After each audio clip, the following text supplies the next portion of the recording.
আগামী নির্বাচনে মানে জামাত কি এতটাই ফাইটিং পজিশনে চলে গেছে বিএনপির চেয়ে?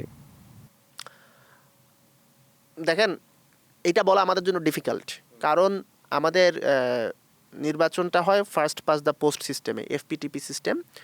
তো এই সিস্টেমে আপনি থিওরিটিক্যালি 40% ভোট নিয়েও হারতে পারেন। ধরেন 2008 সালে কি হয়েছে, বিএনপি 32-33% ভোট পেয়েছে, কিন্তু সিট পেয়েছে 30টা, সম্ভবত সব মিলে 30-32টা এরকম, 33টার মতো, এরকম 33টা। একটা।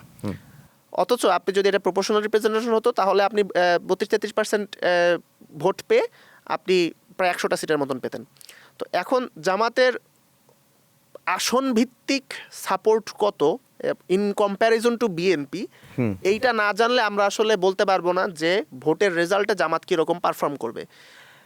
কিন্তু আমি যেটা বলছি যে জামাত যে কয়টা সিটি পাক, 20টা পাক, 30টা পাক, 40টা পাক, 50টা পাক, 60টা পাক, 80টা পাক, যে কয়টা সিটি পাক, ইকুয়েশনটা হচ্ছে আপনার বিএনপি জামাত।